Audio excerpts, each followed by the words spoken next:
அல்ஹம்துலில்லாஹி ரபில் ஆலமீன். அல்லாஹும்ம ஸல்லி அலா முஹம்மதின் வல ஆலி முஹம்மதின் வபாரிக் வசலிம் அலைஹி. அஸ்ஸலாமு அலைக்கும் வரஹ்மத்துல்லாஹி வபரகாத்துஹு. வெல்கம் டு வாய்ஸ் ஆஃப் ஈமான். எல்லாரும் எப்படி இருக்கீங்க? நல்லா இருக்கீங்களா? அல்ஹம்துலில்லாஹ். அல்லாஹ் சுப்ஹானஹு தஆலா உங்களுக்கு நீண்ட ஆயுளையும் ஆரோக்கியத்தையும் வழங்க வேண்டும் என்று துவா செஞ்சு ஆரம்பிக்கிறேன். நாட்களிலேயே மிக சிறந்த நாளான ஜும்மா நாள் என்று இந்த நாளின் முழு ரஹ்மத்தும் பரக்கத்தும் பாக்கியமும் நம் அனைவருக்கும் கிடைக்க வேண்டும் எனவும் துவா செஞ்சுக்கிறேன். அல்லாஹ் சுப்ஹானஹு தஆலா நாம பலன் பெற வேண்டும் என்ற ஒரு அடிப்படையில் சில நாட்களை சில நேரங்களை நமக்கு சிறப்பாகி தந்திருக்கின்றான். இதற்கு முன் சென்ற நபிமார்களின் சமுதாயத்திற்கு இப்படிப்பட்ட ஒரு வசதியை அவன் ஏற்படுத்தி தரவில்லை. நமக்கு தான் இந்த ஒரு பெரிய ஒரு பாக்கியத்தை தந்துள்ளான்.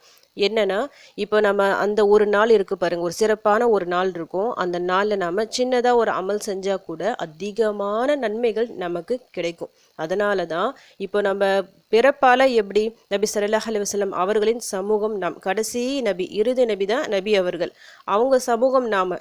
ஆனால் மறுமை நாளில் எப்படி விசாரிக்கப்படுவோம்னா, முதல்ல நாம தான் விசாரிக்கப்படுவோம். அதற்கு பிறகுதான் நமக்கு முன் வாழ்ந்த சமூகங்கள் விசாரிக்கப்படுவார்கள். அதே போலதான் சொர்க்கத்திலையும் அதிகமாக நுழையப்படுவது நாம தான். அதனால நாம இது போன்ற சிறப்பான நாட்களை பயன்படுத்தி கொள்ளணும். அதிக அமல்களை செஞ்சு அதிகமான நன்மைகளை சம்பாதித்து மறுமையில முந்தியவர்களாக நாம இருக்க வேண்டும். இதனால தான் அல்லாஹ் நமக்கு இது போன்ற சிறப்பான நேரங்களை நாட்களை தந்திருக்கிறான். நாம சரியா பயன்படுத்திக்கணும் சொல்லிட்டு அந்த ஒரு வகையில ஜும்மா, ஒவ்வொரு வாரமும் வரக்கூடிய ஜும்மா, இந்த நாளை நம்மால எந்த அளவுக்கு பயன்படுத்தி கொள்ள முடியுமோ அவ்வளவு அதிகமாக பயன்படுத்தி கொண்டால் நம்முடைய எல்லா கஷ்டங்களுக்கும் ஒரு தீர்வா இந்த ஒரு நாள் இருக்கும். ஏன்னா அவ்வளவு சிறப்புகள் அடங்கிய ஒரு நாள் இது. இந்த நாளில் ஒரு 4 விஷயங்களை நான் சொல்ல போகிறேன். பொதுவாக நம்ம சேனலில் ஒவ்வொரு ஜும்மா அன்னைக்கு ஊதுற மாதிரி துவாக்களை போட்டுட்டு வரும். நான் போடுற துவாக்களை அல்ஹம்துலில்லாஹ் நிறைய பேர் ஓதிட்டு வந்திருப்பீங்கன்னு நினைக்கிறேன். இப்போ நான் சொல்லுகின்ற இந்த 4 விஷயங்கள் நீங்கள் ரெகுலராக ஃபாலோ பண்ணுற மாதிரி இருக்கணும். அதாவது ஜும்மானாலே இந்த 4 விஷயங்கள் நம்ம செய்யணும், இந்த 4 துவாக்களை நம்ம ஓதணும் சொல்லிட்டு நல்லா ஃபிக்ஸ் பண்ணி வச்சுக்கிங்க. இதை நீங்கள் சரியாக ஓதிட்டு வந்தாலே அந்தந்த வாரமே உங்களோட பிரச்சனைகள் கஷ்டங்கள் எல்லாமே தீர்க்க முடியாத பிரச்சனை இருந்தாலும் சரி, தொடர்ந்து நீங்க ஓதிட்டு வரும்போது இன்ஷா அல்லாஹ் நல்ல ஒரு முடிவு கிடைக்கும். ஒரு 3 ஜும்மா நீங்க தொடர்ந்து ஓதிட்டு வந்தாலே போதும், ஒரு பெரிய ஒரு விஷயமா இருக்கும் உங்களுக்கு. அது எப்படிடா இது தீரப்போகுது, இதுல இருந்து எப்படி மீள போகிறோம், இந்த தேவை எப்படி நிறைவேற போகுது சொல்லிட்டு ரொம்ப குழம்பி போய் உட்காந்துருப்பீங்க பாத்தீங்களா.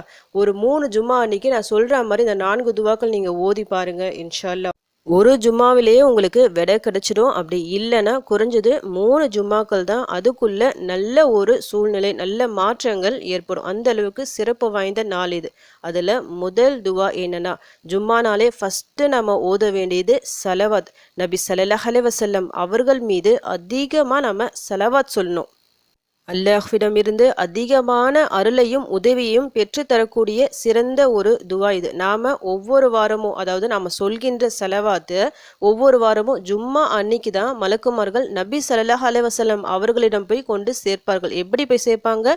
இன்னாருடைய மகன் இன்னாருடைய மகள் உங்களுக்காக சலாம் சொல்லியிருக்காங்க, இந்த செலவாத் ஓதி இருக்கிறாங்க சொல்லிட்டு நபி அவர்களிடம் கொண்டு சேர்ப்பாங்க. அவ்வளவு சிறப்பு வாய்ந்தது. ஒரே ஒரு முறை செலவாத் சொன்னாலே அல்லாஹ் சுப்ஹானஹு வ தஆலா நம்மீது 10 முறை அருள் புரிவான்.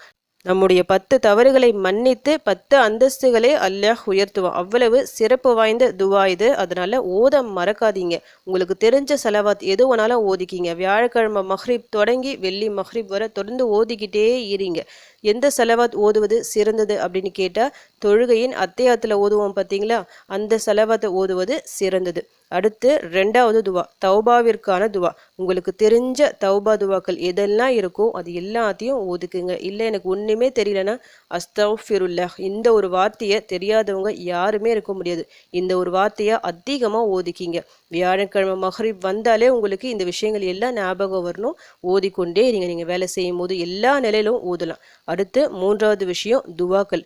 அதிகமாக துவாக்கள் செய்யுங்க. துவாக்கள் திக்ருகள், சிறப்பான துவாக்கள் திக்ருகள் எல்லாமே நம்ம சேனலில் போட்டுட்டு வரோம். ஒவ்வொரு வாரம் ஒவ்வொரு துவா ஓதலாம், இந்த துவா ஓதலாம், இந்த திக்ரு எடுக்கலாம் சொல்லிட்டு செலக்ட் பண்ணி வச்சுக்கிங்க. உங்களுக்கு தெரிஞ்சது எல்லாத்தையும் ஓதுங்க. குறிப்பாக சுபஹானல்லாஹ், அல்ஹம்துலில்லாஹ், லா இலாஹ இல்லல்லாஹ், அல்லாஹு அக்பர், சுபஹானல்லாஹி வ பிஹம்திஹி, இதெல்லாம் சின்ன சின்ன திக்ருகள் தான். ஆனால் அதிகமாக நன்மைகள் தரக்கூடிய திக்ருகள். இது போன்ற திக்ருகளை அதிகமான எண்ணிக்கையில் ஓதலாம். துவாக்களை கொண்டும் திக்ருகளை கொண்டும் அதிகமாக குர்ஆன் ஓதுதல் மூலமாகவும் அல்லாஹ்வை அதிகமாக நினைவு கூறலாம். பிறகு உங்கள் துவாக்களை செய்யலாம். பொதுவான துவாக்கள் எல்லாமே செய்யுங்க. உங்கள் தேவைகள் கஷ்டங்கள் எதெல்லாம் இருக்கோ அது எல்லாமே இன்னைக்கு ஒரு நாள் ஃபுல்லாக கேட்டுக்கிட்டே இருங்க. குறிப்பாக அசருக்கு பிறகு உள்ள அந்த நேரம் மிக சிறந்த நேரம். அந்த நேரத்தை ஃபுல்லாகவே அசர் டு அந்த மஹ்ரிப், ஜும்மா அசர் டு மஹ்ரிப், அந்த நேரம் ஃபுல்லாகவே துவாவிக்காவே சொல்லிட்டு ஒதுக்குங்க. உங்கள் துவா என்னெல்லாம் இருக்கோ அது எல்லாமே ஒன்று ஒன்றா அல்லாஹ் கிட்ட கேளுங்க. கண்டிப்பாக அல்லாஹ் தருவான். ஏன்னா துவாக்கள் கபுல் ஆகக்கூடிய நேரம் அது. அடுத்து கடைசியாக கஃப் சூரா 18வது அத்தியாயம். இந்த சூறா கொஞ்சம் பெருசாக இருக்கும். இதை நீங்கள் வாரம் ஓதிட்டு வர மாதிரி பார்த்துக்குங்க. ஆரம்பத்தில் கொஞ்சம் சோம்பலாக இருக்கும், பெருசாக இருக்கே டைம் இல்லை சொல்லிட்டு காரணங்கள் இருக்கும்.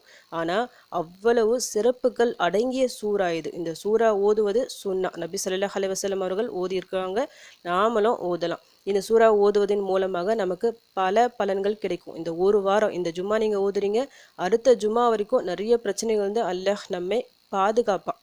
கொஞ்சம் சிரமப்பட்டு ஓதுங்க. ஒரு வாரம் 2 வாரம் 3 வாரம் கொஞ்சம் கஷ்டமாக இருக்கும். நீங்கள் அப்படி ஓதிட்டீங்கன்னா அதுக்கப்புறமா உங்களுக்கு இதை ஓதாமல் அந்த ஜும்மா போகவே போகாது. இதை ஓதிட்டு தான் அந்த ஜும்மாவை நீங்கள் நிறைவு செய்வீங்க. எப்போ ஓதலாம்னா வியாழன் மஹ்ரிப்லேருந்தே தொடங்கிடுது ஜும்மா அந்த நாள்.